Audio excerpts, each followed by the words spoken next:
Good morning, or should I say, some of you good morning, some of y'all good afternoon. Good to be together. Here we are in the Life Lab, in the kitchen, where again, we're supposed to let food be our medicine and let our medicine be food. And we're going to make some good medicine, medicine for the soul and medicine for the body that is good. And we're going to make some corn muffins. We're going to make some vegan, which means it's dairy free. It's also going to be gluten free, but it's going to be tasteful. It's going to be good to our mouth and to our body. That's the combination you can't beat. So what we're going to do first, we're going to walk you through the whole process. Chef Tara is going to be joining me. They are still in Sabbath School Youth Group. They're having such a good time. So she's going to probably jump in here in a few minutes, a little bit later. And that's okay, because we want them to fellowship as long as they can, because they're having a good time. But let's have a good time right now in the kitchen. I'm going to walk you through, bust out a piece of paper, take some notes.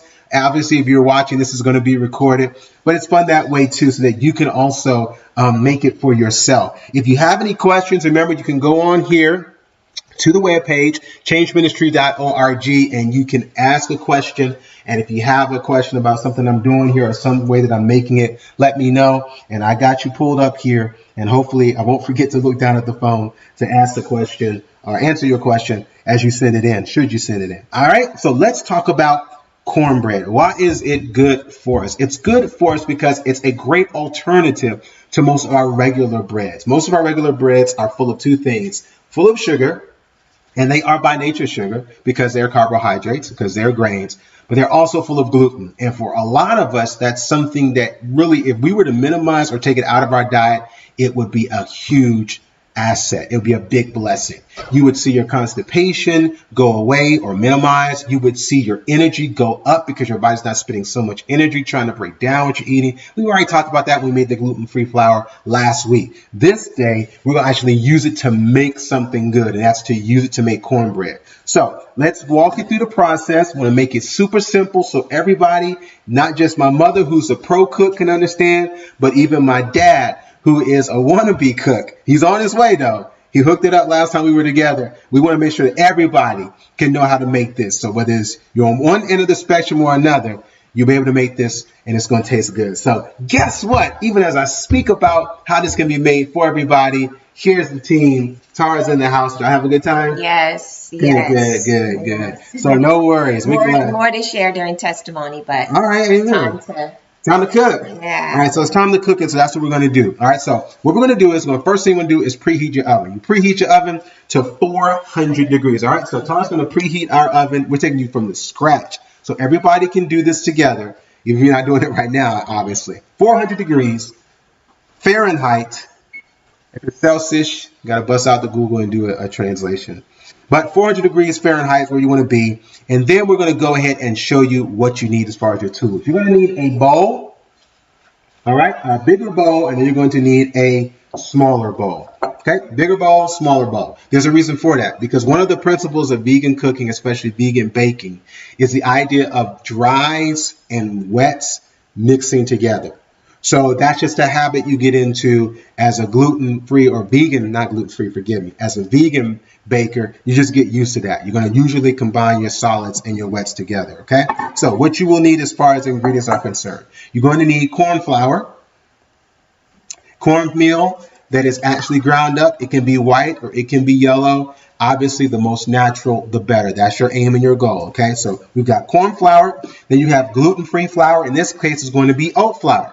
We made this ourselves. We talked about this in our previous Change Health. You can do the same thing. Basically, grind up some oatmeal. You're done. All right. So you've got cornmeal. You've got oat flour.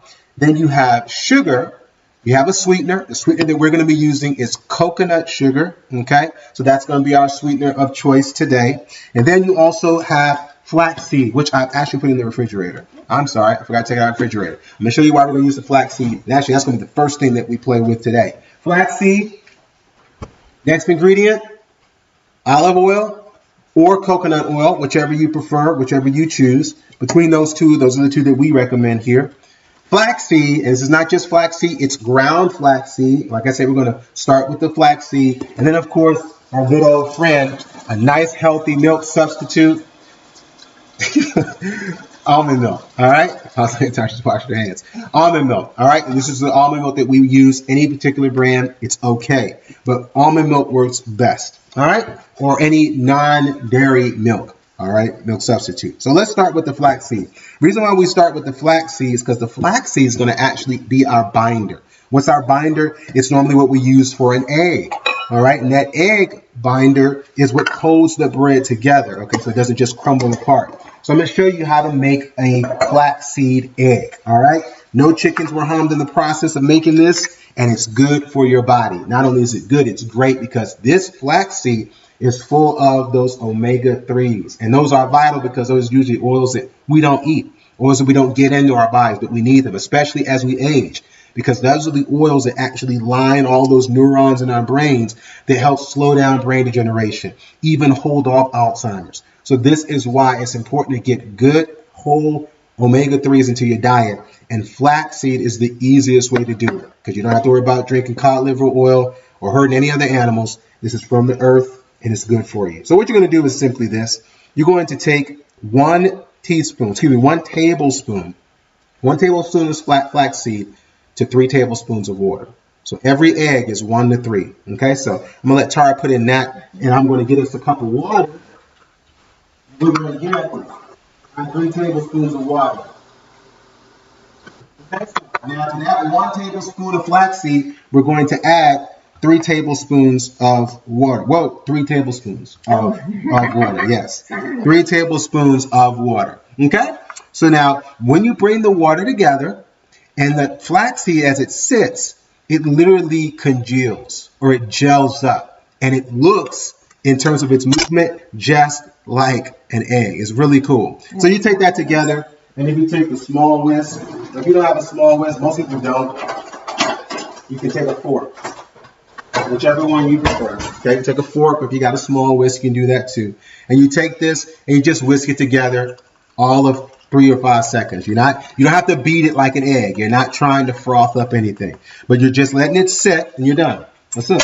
And you let it set. So this is all setting while we want to set that to the side over there. So that's all setting while we're starting to put together now our actual ingredients. Only 1 tablespoon. 1 to 3. That's it. You only need 1 egg. So for every egg, and in fact, I'm glad you said that. If you're going to double the recipe, you make 2 eggs. If you're going to triple it, make 3 eggs. If you're making anything with with a vegan egg, it's 1 to 3.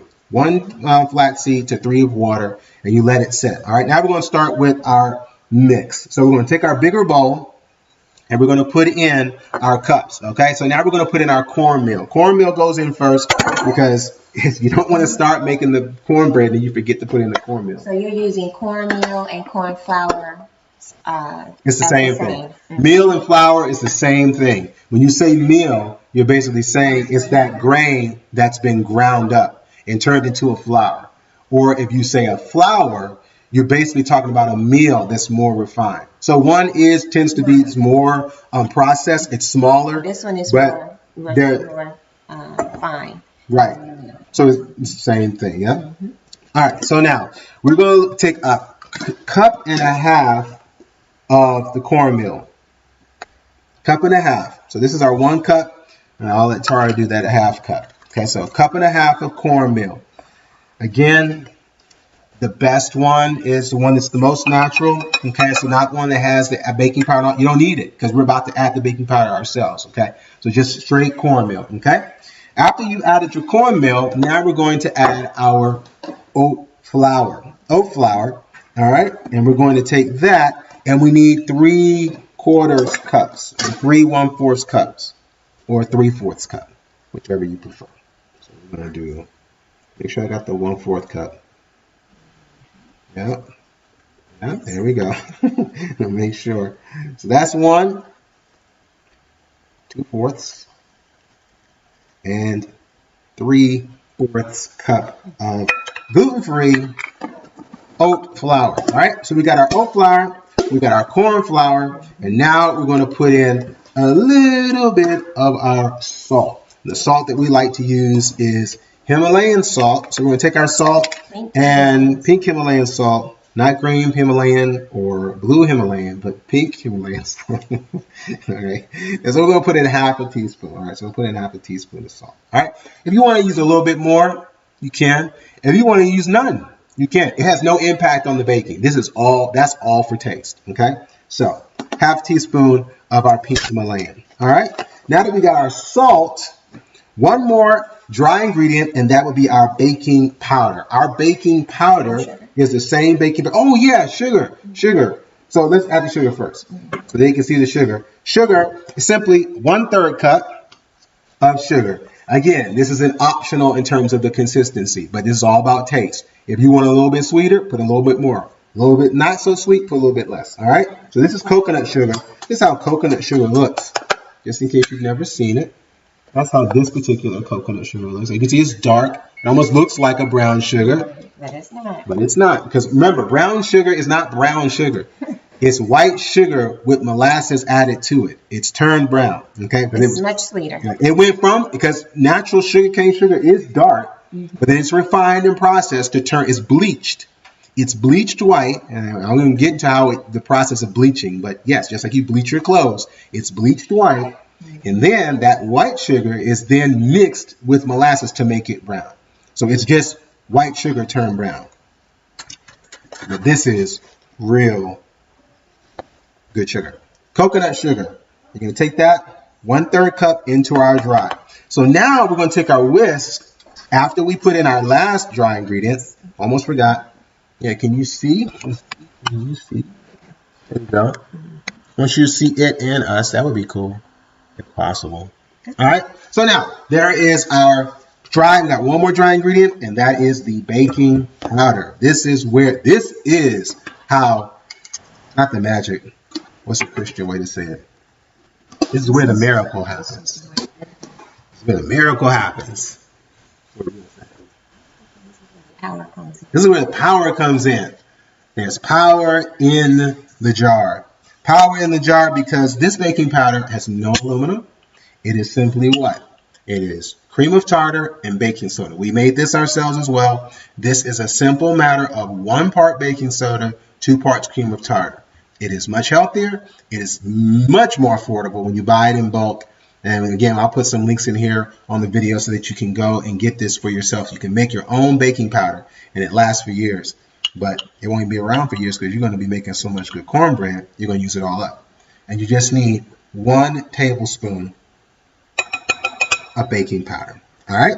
So 1 tablespoon of baking powder. If you're writing down the ingredients, you got 1.5 cups of corn flour. You got 3/4 cup of gluten-free or oat flour. Then you've got 1/3 cup of sugar. You've got 1 tablespoon of baking powder. And then you have 1/2 teaspoon, give or take, of Himalayan salt. All right. So now we're going to go ahead and we're going to whisk this together.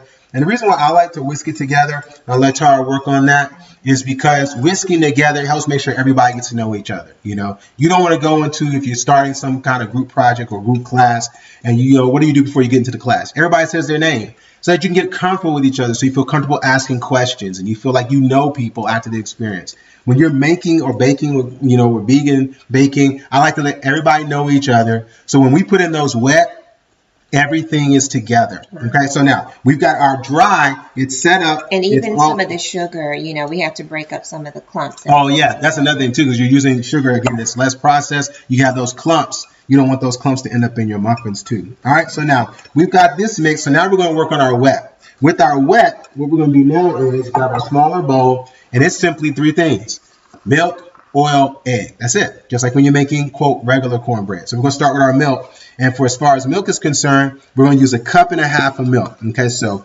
instead we'll switch it up this way. If Tara, if you could pour 1.5 cups of milk.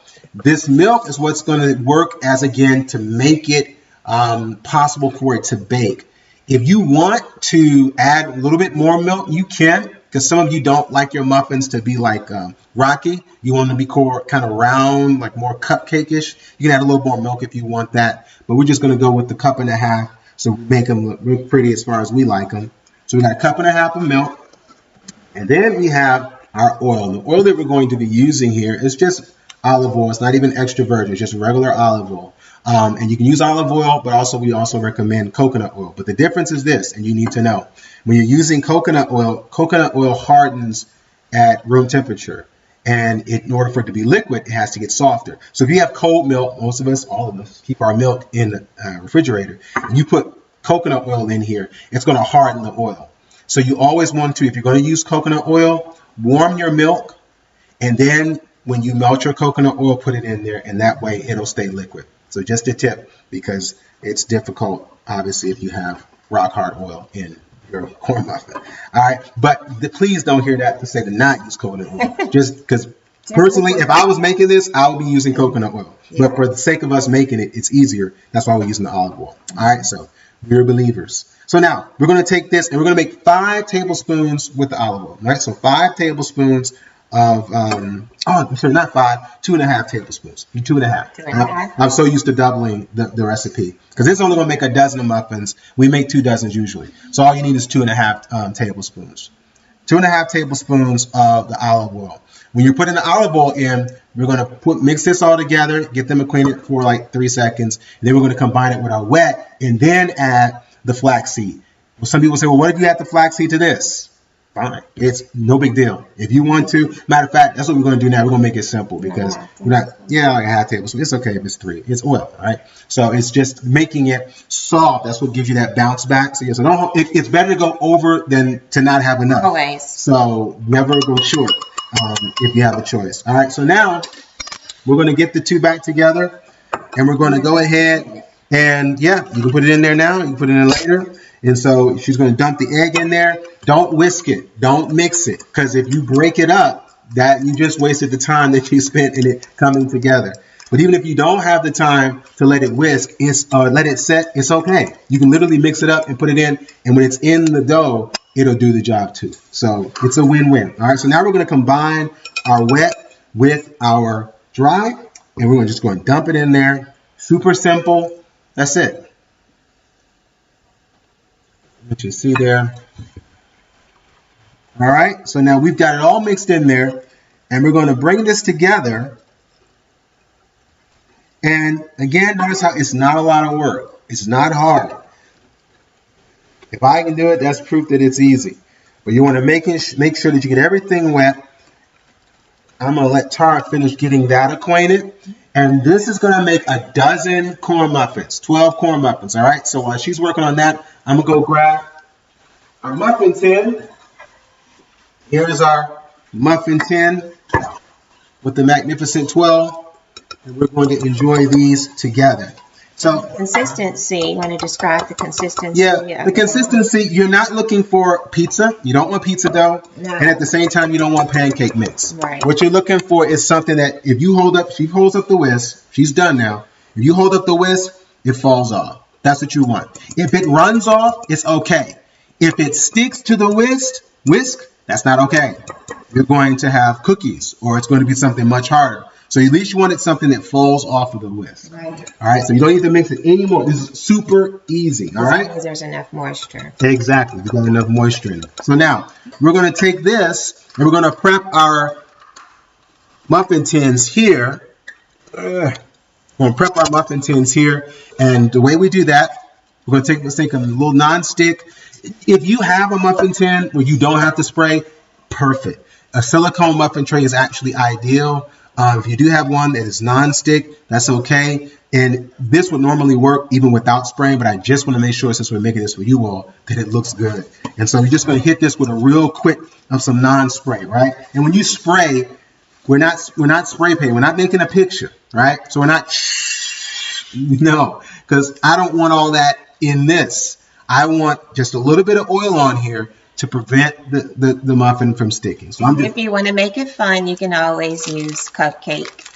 You can, but what we found is sometimes that can be, that can be, it's just chance. Sometimes it works, sometimes if you want to put more oil in your recipe, do that so that they don't stick to the paper. But if you don't use the paper, that is definitely good job. That's a good tip too, to use that. We're just going to hit it one time.